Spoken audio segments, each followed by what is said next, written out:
This is Dr. Flight. Hope you're doing great. This is week 7, MBA 631, Marketing Strategy.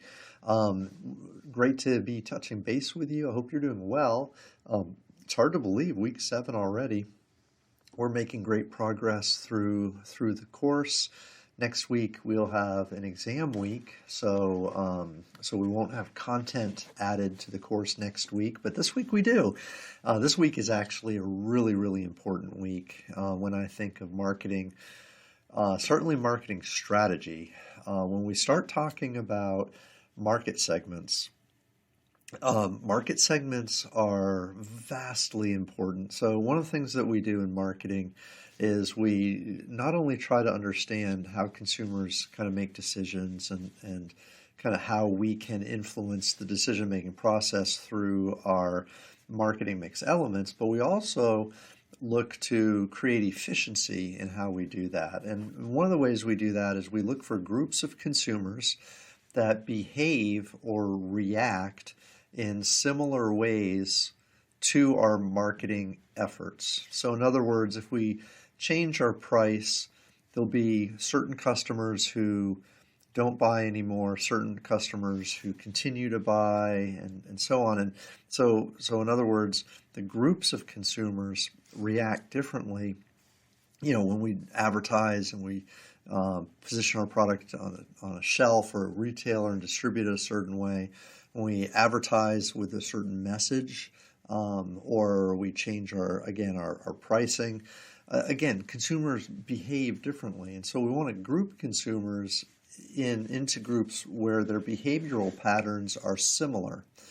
And so what we call that is segmenting. When we take groups of consumers from a generic market and we place them into segments called segments or smaller groups of consumers based on certain behavioral criteria. That's the whole idea. So again, it's not that we don't want to sell our products and services to everybody. We'd love that, but we only have a finite amount of resources that we can use. We want to, it's kind of like, think about it, if you're a professional sales, you can't talk to everybody, so you want to prioritize who you talk to first. You want to talk to the people who are most likely to buy your product first, and then if you have time, you reach other people who are less likely to buy from you. And this is the same thing. Even in a big market environment, we want to position our product towards audiences that are most likely to buy our product, most likely to be loyal to us, most likely to talk positively about us, most likely to have a good fit, most likely to yield a high profit margin, and so on. And so this is this process then of identifying those individuals and then, again, positioning our product to them in order for them to be more likely to buy towards with us. So we talk a lot here about a customer experience, creating a customer relationship, but also this whole idea of segmenting and using what we call segmentation criteria or bases.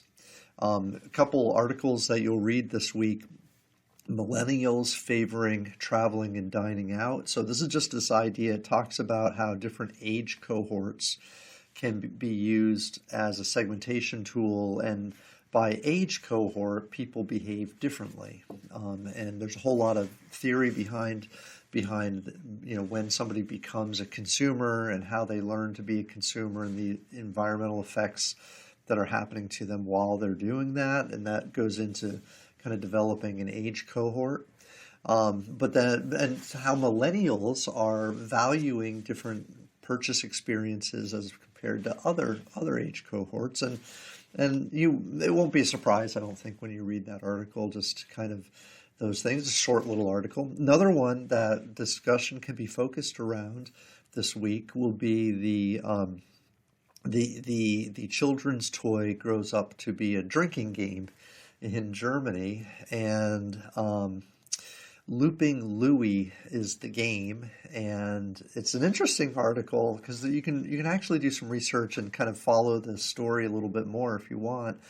but basically Hasbro had a toy idea. It really didn't do very well, so they sold off the rights to it a couple different times, and then eventually the product got launched and was launched in Europe, and it became popular in Germany, and it's intended for little kids, but um, college students are the same all around. College students there in Europe took the toy and made a drinking game out of it, where the game, there's a device where a little character in a plane circles around. And anyways, the whole idea though is, you're selling a lot of product, but you're not selling it to the intended market segment. You have a different market segment that's actually attracted you for very different reasons. Like the reasons why that the college market segment's buying the product is vastly different than the reasons why a mom and a dad may buy the product for their young child. And it's a different market segment. And so I want you to really focus on the idea of market segments, who's buying the product and why they're buying it, and how you could define them. That's really what I want you to draw out of that whole story, or that thing there. Okay, again, customer experience, user experience, UX and CX are big terms today that you have to know about if you're going to function in the world in business today. You need to know UX and CX concepts. So there's a short little article that deals with that as well. Okay, so again, I view this topic as vastly seminal, like one of those things that much of what we do in marketing is based on. And so this would be a good week to really focus a lot on this material and kind of seek out information if you want it and go from there. But otherwise, everything continues to kind of move along. We have the activities that we always do with the chapter summaries and the forums discussions that we do. I can pull over just the detailed schedule. Let's pop this up here for the week 7, 219 through 223.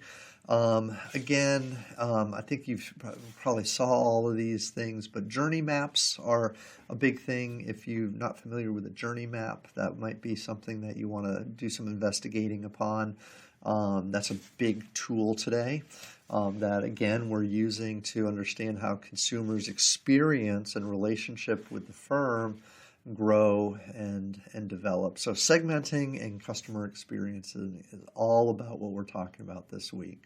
So anyways, hope you're doing great. Hope this has been a good little roundup. Look forward to talking to you and reaching out to you again next week if I don't hear from you. Thanks.